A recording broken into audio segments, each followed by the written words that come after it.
I say that, okay, I can dance, that's like I'm telling my certain ability. I know that, it's certain.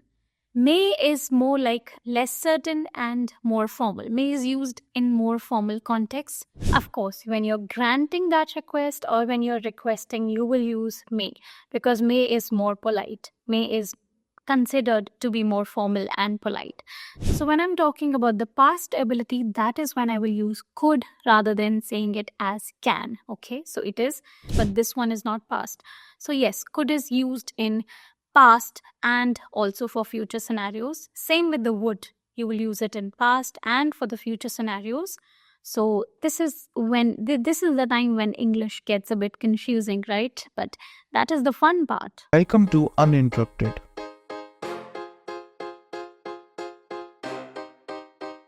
where communication means no interruption.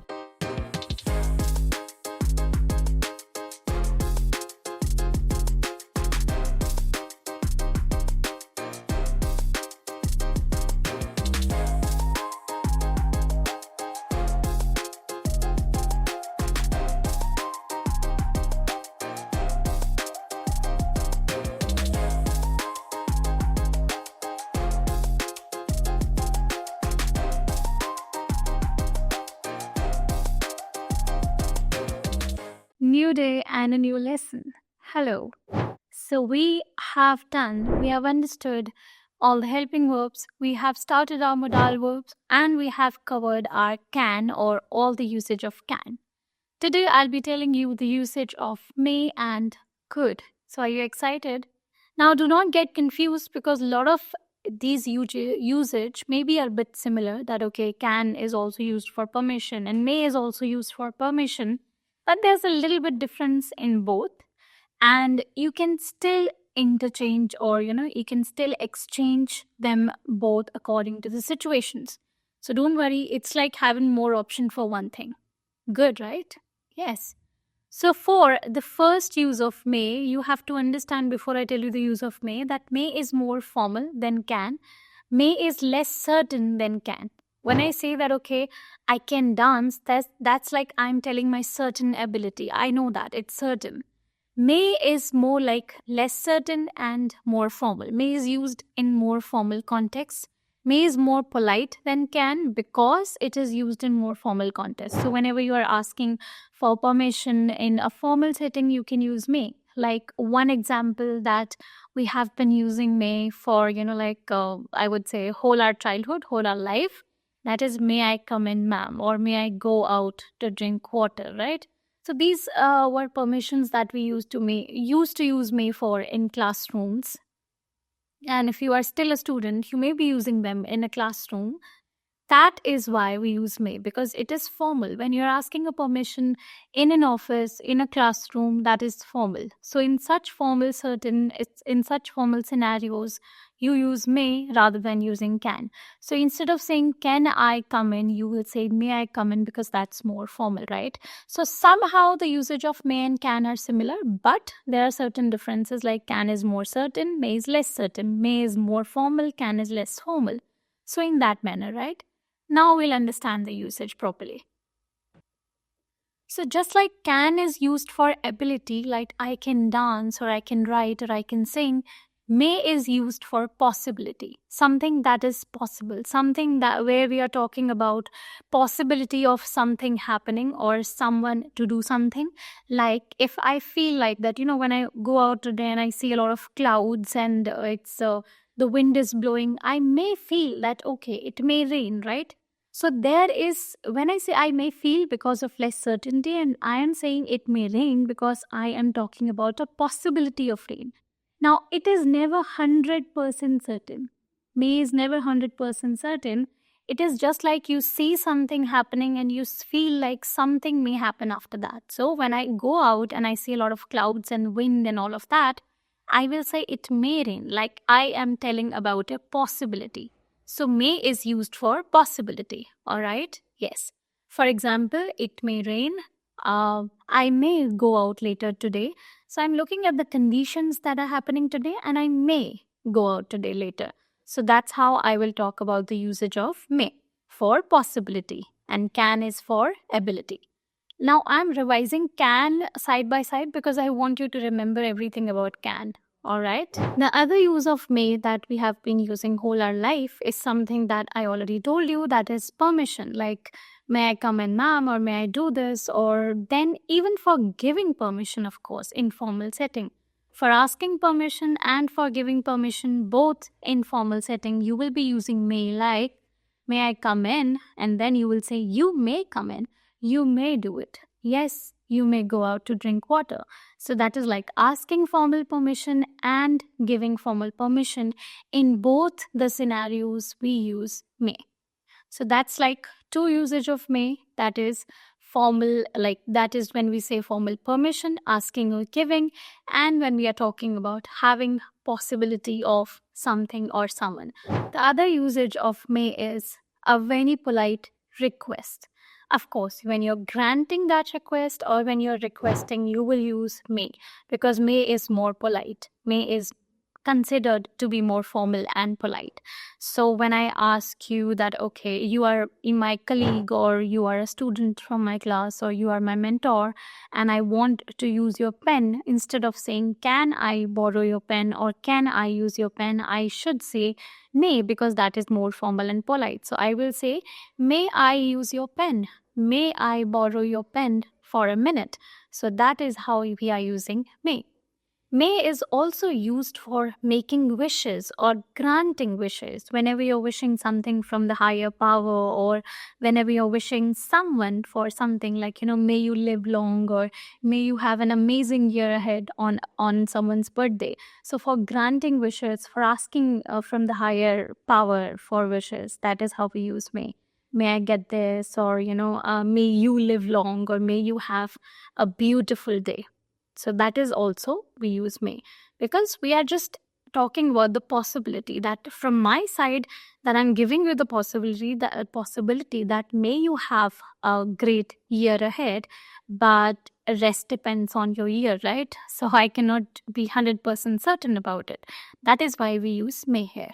So you're getting the gist of may and can. It's very easy. It's all about just using in the sentences and scenarios. Now, before taking you towards the next modal verb, I would just like to say one more sentence in may so that you understand it better. For possibility, for example, I see my friend is working very hard. I see my friend is working very hard in his office or in her office. So I know that she or he, may get promoted. So that's like a possibility because I see that happening. So I can say that he works very hard, so he may get promoted this year. So that is how may is used. All right. Yes. So after understanding everything about can and every use of may, I will take you towards could. Could can be a little bit hard. Yeah. Or it may be hard for you to understand could, but it's not that hard. Just understand, listen, and use in the sentences, and it's easy. Okay. So the first use of could is that it is the past form of can. Simple as that. So could also talks about ability, just like can, because it is the past form of can, as simple as that. But could doesn't talk about present ability. Rather, as it is the past of can, it talks about the past ability. Like if I say I can dance, that means I'm talking about right now, that okay, I can dance. Even now, if you ask me, I can, because that's the ability, that's my ability. But maybe I could dance in past. Now I can't, right? Now I don't know, or now I don't have that same ability, because abilities also keep on changing. So when I'm talking about the past ability, that is when I will use could rather than saying it as can. Okay, so it is could. I could dance. I could do this. I could go there. So that's how you will use it. So could is the past of can. It is used, one use of could is to talk about past ability. Could is also very formal. Could is also very polite, just like may. So it is used for extremely polite requests. Again, try to use it in formal setting, like if I'm writing you a message that, could you tell me, or if you are asking me that, could you please tell me if there is any time when I can connect with you for asking doubts. So that is like a formal setting. I'm asking you a very polite request. I'm making a request for you politely. So it is polite, it is formal. Okay. Could you do that for me? I'm giving the whole choice to other person. That person can say no. That person has all the right to say no also. So I'm just making a polite request here. Polite or formal request. So in that sense also we use could. Okay. And then, of course, in answering also, it's like, yes, I could do that for you. Yes, right? Yes, easy. Could is also used for polite suggestions when I'm politely suggesting you something that, okay, your phone is not working. You could maybe try, you could try customer service, or you could try connecting on this number to the customer care so that they can help you. So I'm talking about the possibility, I'm talking about the suggestion from my side. You could study hard if you really want to gain good marks. So you could study hard, or you could connect to customer service, is like a suggestion that I'm giving you. Could is also used in hypothetical situations, like imaginary situation. I could do it if I would have this much of money and something like that. But we will not talk about imaginary situations right now. And that is the reason I have not told you about had, because had, could, would, there are multiple usage of these things, and one is imaginary situations. So whenever we'll talk about imaginary situations in future, I will tell you each and every use with example. So don't worry about that for now. So these are all the usage of could. It's like asking for permission, or suggesting something, or talking about the possibility or ability, right? I could pass the exam. I could, because I've studied harder, so I could. Yes, this could happen. It's like the possibility I'm talking. When it comes to possibility, could is less certain than can. When I talk about can, it's like I can do it. It's like from my side, it's possible until and unless something happens, right? So that is more certain. But when I talk about could, it is less certain. Like, oh, if the weather is nice today, we could go out. So that's like less certain. There's a condition to it, that only if the weather is nice today, we could go out. So in that scenarios, we are talking about less certain or less possible situations. Now, when you listen to this sentence, that if the weather is nice, we could go out, and if I tell you I could dance, you will get confused that I could dance in past, but this one is not past. So yes, could is used in past and also for future scenarios. Same with the would. You will use it in past and for the future scenarios.